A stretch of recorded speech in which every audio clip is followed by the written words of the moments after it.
ऐतिहासिक हल्दी घाटी का युद्ध 18 जून 1576 ईस्वी को राजस्थान के राजसमंद जिले में, आज से लगभग कितने 450 वर्ष पहले राजस्थान के राजसमंद जिले में खमनोर तहसील है, वहाँ पर जो हल्दी घाटी नाम का स्थान है वहाँ पर हुआ था विश्व प्रसिद्ध हल्दी घाटी का युद्ध।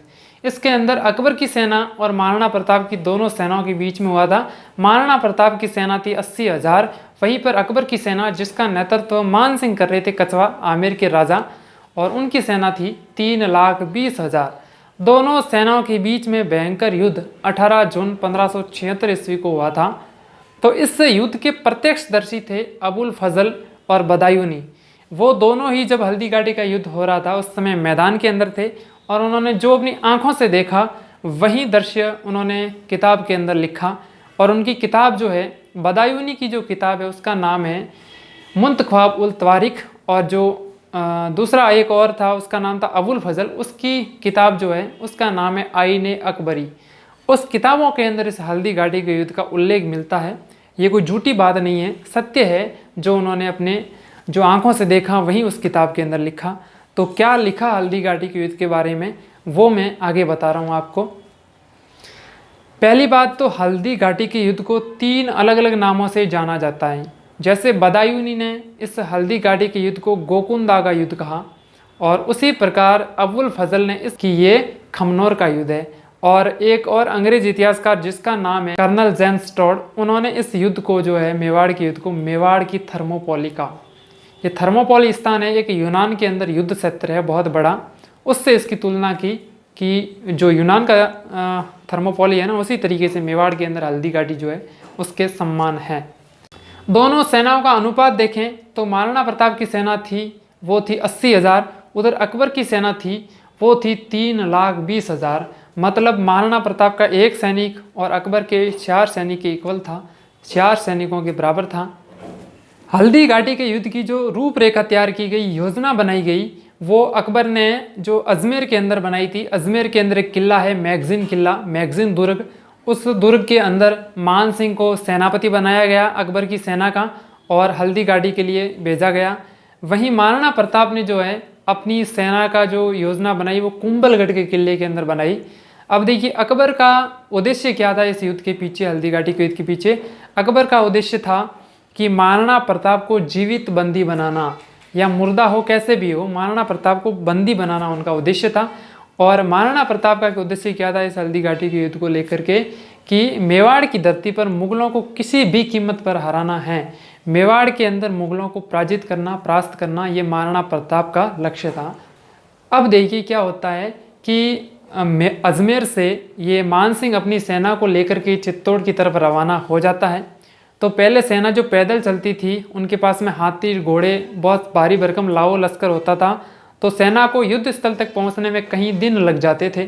तो रात्रि के समय वो शरण लेते थे, कहीं ना कहीं पर रुकते थे, शिविर लगाते थे वहाँ पे। तो मान सिंह ने अपना पहला शिविर जो है वो मांडलगढ़ के किले के अंदर लगाया, और मांडलगढ़ के किले के अंदर ही मान सिंह ने मुगल सैनिकों को 21 दिनों तक पहाड़ी युद्ध लड़ने का प्रशिक्षण सिखाया। क्योंकि हल्दी घाटी के अंदर पहाड़ बहुत है, तो मान सिंह को पता था कि इन्हें पहाड़ी प्रशिक्षण देना जरूरी है, और उन्होंने पहाड़ी पर युद्ध कैसे किया जाता है वो प्रशिक्षण दिया। 21 दिनों तक सेना को प्रशिक्षण देने के बाद में मान सिंह वहाँ से रवाना होता है मांडलगढ़ किले से, और राजसमंद के अंदर मोलेला गांव है वहाँ पर अपना अंतिम शिविर लगाता है। हाँ, ये हल्दी घाटी युद्ध से पहले मान सिंह का अंतिम शिविर था। उधर महाराणा प्रताप जो है कुंभलगढ़ के किले से अपनी सेना को बाहर निकालते हैं, और राजसमंद के अंदर ही एक गांव है, उस गांव के अंदर अपनी सेना को है वो वहाँ पे शिविर लगाते हैं। महाराणा प्रताप ने जिस गांव के अंदर अपनी सेना का शिविर लगाया उस गांव का नाम है लोचिंग गांव, जो राजसमंद के अंदर है, वहाँ पर उन्होंने शिविर लगाया। अब 18 जून जो है, 18 जून की तारीख आती है, उस दिन मान सिंह अपनी सेना को लेकर के हल्दी घाटी के मैदान के बीचों बीच आ जाता है। पहले से ही महाराणा प्रताप की सेना पहले नहीं आती है, पहले मान सिंह की सेना आती है, और मान सिंह वहाँ पे पड़ाव डाल देता है। महाराणा प्रताप की सेना जस्ट उस हल्दी घाटी के पहाड़ी के दूसरी तरफ वहाँ पर अपना पड़ाव डाले हुए थी। महाराणा प्रताप की सेना के अंदर ग्वालियर के शासक राम सिंह तंवर और राम रख पंवार, महाराणा प्रताप के ससुर, तथा कृष्णदास सुंडावत, जिन्होंने महाराणा प्रताप के कमर पर तलवारें बांधी थी, जो 2 तलवारें हैं वो, जाला बिंदा, अखेरा सोनगरा आदि ये बड़े बड़े योद्धा राणा प्रताप के साथ में थे। अब देखिए मैं आपको क्रम बता देता हूँ कि हल्दी घाटी के मैदान के अंदर महाराणा की सेना और जो अकबर की सेना थी उनके सैनिक किस प्रकार से व्यवस्थित थे। तो देखिए मुगल सेना का प्रतिनिधित्व कर रहे थे, सबसे आगे आगे थे मान सिंह, और मान सिंह के पीछे सैनिक, और सबसे पीछे था आसफ खान। तो आगे की जो टुकड़ियां थी उनको लीड कर रहे थे, उनको निर्देशित कर रहे थे मान सिंह, और जो पीछे है उनको कमांड कर रहे थे जो आसफ खान है वो। अब देखिए जो आगे सेना होती है और उस दस्ते का जो लीडर होता है और आगे वाला दस्ता जो है उसको कहते हैं हरावल दस्ता, और जो पीछे सैनिक होते हैं उनको कहते हैं संदावल दस्ता। उसी प्रकार महाराणा प्रताप की सेना के अंदर सबसे आगे से आगे जो सैनिक होते हैं, जो सेनापति हैं, वो थे हकीम खां सूरी, और उसके पीछे और सैनिक, हकीम खां सूरी के पीछे सैनिक, और बीच में थे महाराणा प्रताप, महाराणा प्रताप के पीछे और सैनिक, और सबसे पीछे थे भील सरदार राणा पूंजा जी। इस प्रकार से दोनों सेनाओं का व्यवस्थित क्रम था। अब देखिए 18 जून 1576 की सुबह दोनों सेनाओं के बीच में युद्ध का बिगुल बज गया। दोनों सेनाएं युद्ध भूमि में आ चुकी थी और भयंकर युद्ध शुरू हो गया दोनों के अंदर। जिस तरीके से गर्मी, जून महीने की बहुत गर्मी होती है, तो उसमें जैसे जैसे गर्मी बढ़ रही थी, सेना के जवान जो थे वो काफ़ी भयंकर युद्ध लड़ रहे थे। मान सिंह जो है वो अपने हाथी पर सवार था और उस हाथी का नाम था मर्दाना हाथी।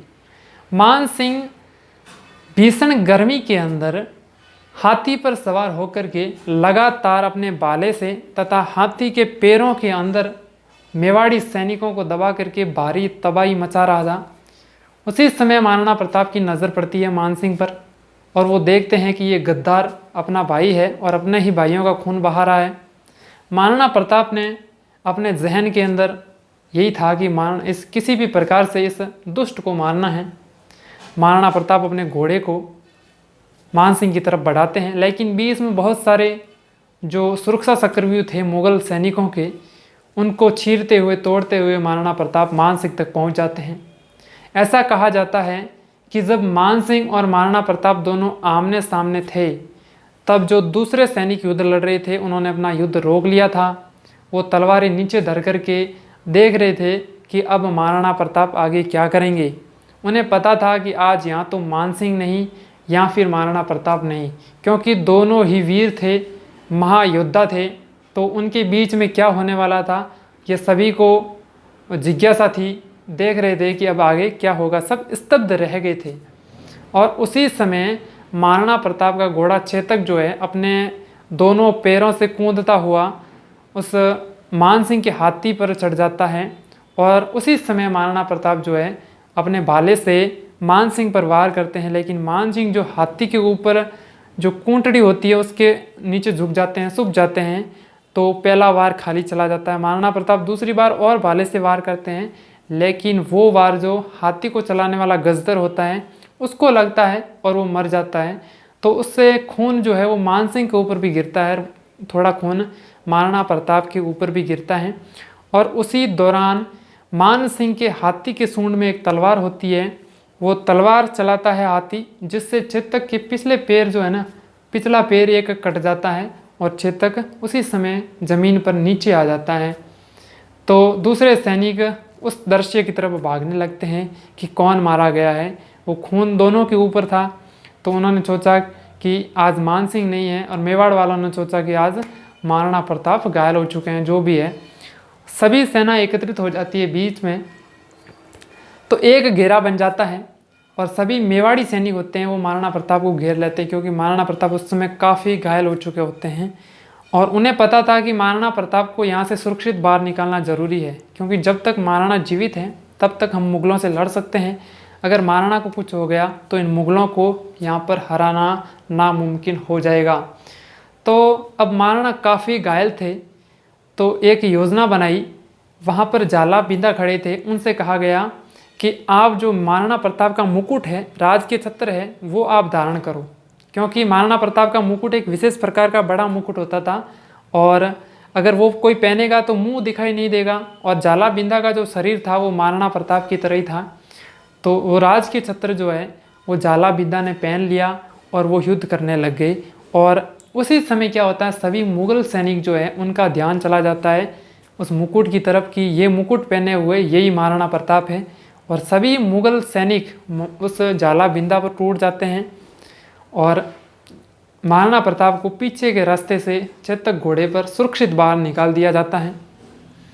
जाला बिंदा वहाँ पर शहीद हो जाते हैं क्योंकि सारे सैनिक जो है ना वो जाला बिंदा पर टूट पड़े थे कि यही महाराणा प्रताप है और इन्हें मारो। इस प्रकार जाला बिंदा ने अपने प्राणों की आहुति दे करके इस मेवाड़ के लिए मेवाड़ के ऊपर परोपकार किया था। इस युद्ध के अंदर जो रामरख पंवार है महाराणा प्रताप के ससुर वो भी मारे जाते हैं। रामसा तंवर जो ग्वालियर के राजा थे और महाराणा प्रताप की तरफ से लड़ने के लिए आए थे वो भी शहीद हो जाते हैं। अखेराज सोनग्रा हैं वो भी इस युद्ध भूमि के अंदर शहीद हो जाते हैं और जाला बिंदा भी इस युद्ध में शहीद हो जाते हैं। इस प्रकार महाराणा के कई वीर योद्धा इस रणभूमि के अंदर शहीद हो जाते हैं। हल्दी घाटी के मैदान से निकल करके महाराणा प्रताप जो है एक बलीचा गांव है, बलीचा गांव के अंदर एक नाला है, वहाँ से चेतक कूदता है और उसी दौरान चेतक की मौत हो जाती है। वहीं पर चेतक की समाधि बनी हुई है बलीचा गांव के अंदर। और वहाँ से महाराणा प्रताप काफ़ी घायल थे तो आगे जाते हैं कोलियारी गांव के अंदर महाराणा प्रताप अपना इलाज करवाते हैं क्योंकि काफ़ी घायल थे। और वहाँ पर अपना इलाज करवाने के बाद में कोलियारी गांव से महाराणा प्रताप सीधे ही कुंभलगढ़ के दुर्ग के अंदर चले जाते हैं। मुग़ल सेना हल्दी घाटी के मैदान से गोकुंदा की तरफ जाती है और वो गोकुंदा के किले पर अधिकार कर लेती है मुग़ल सेना और वो कुंभलगढ़ पर भी आक्रमण करती है, लेकिन वहाँ पर उन्हें सफलता नहीं मिलती है क्योंकि वहाँ पर सैनिक उन्हें जो है वो अधिकार करने नहीं देते हैं। हल्दी घाटी के युद्ध की एग्जैक्ट जो तारीख है सर्वमान्य है वो है 18 जून 1576, लेकिन कुछ इतिहासकार जो है जैसे कि गोपीनाथ शर्मा उनके अनुसार इसकी जो रियल डेट है वो है 21 जून 1876, लेकिन बहुत सारे इतिहासकार मानते हैं कि इसकी वास्तविक दिनांक जो है वो 18 जून 1576 ईस्वी की है। कुछ वर्षों तक मुग़ल सेना ने गोकुंदा पर अधिकार रखा, लेकिन वहाँ पर महाराणा प्रताप लगातार छापामार युद्ध करते रहे और रात्रि के समय में वो अपने भील सैनिकों के साथ में उन मुग़ल सेना पर पत्थर बरसाते थे और तीर से हमला करते थे। तो इससे परेशान होकर मान सिंह और आसफ खान दोनों ही गोकुंदा के किले को छोड़ करके अजमेर चले जाते हैं। अब इस युद्ध के बारे में क्या कहा जाता है कि ये युद्ध कौन हारा कौन जीता, तो देखिए इसमें मेवाड़ी इतिहासकार तो कहते हैं कि ये युद्ध महाराणा प्रताप ने जीता था और मुग़ल इतिहासकार ये कहते हैं कि ये युद्ध अकबर ने जीता था। लेकिन कुछ तो दूसरे इतिहासकार हैं जैसे कि कर्नल जेम्स टॉड हैं, इन्होंने कहा कि हल्दी घाटी का युद्ध जो है वो अपने उद्देश्यों को पूरा नहीं कर सका था, इसलिए ये युद्ध जो है अनिर्णायक है, इसके अंदर कोई भी नहीं जीता। दोनों ही जो है वो अनिर्णायक की स्थिति में रहे हैं क्योंकि मुग़ल सेना का उद्देश्य था कि इस युद्ध के अंदर महाराणा प्रताप को बंदी बनाना है, लेकिन वो महाराणा प्रताप को बंदी नहीं बना सके। तो इस प्रकार से कहा जाता है कि ये युद्ध जो है न तो मुग़लों ने जीता न महाराणा प्रताप ने जीता और ये युद्ध जो है अनिर्णायक रहा था। इस युद्ध के बाद में क्या होता है कि महाराणा प्रताप के दो हाथी थे, एक का नाम था लूणा और दूसरा था उसका नाम था राम प्रसाद। तो लूणा और राम प्रसाद दोनों ही बड़े बलशाली हाथी थे और उधर जो मान सिंह जिस हाथी पर सवार था उस हाथी का नाम था मर्दाना हाथी। अब देखिए राम प्रसाद जो महाराणा प्रताप का हाथी था, हल्दी घाटी युद्ध के बाद में उस हाथी को बंदी बना करके आगरा ले जाया जाता है अकबर के सामने और उस राम प्रसाद हाथी का नाम चेंज कर दिया जाता है और पीर प्रसाद उस हाथी का नाम कर दिया जाता है।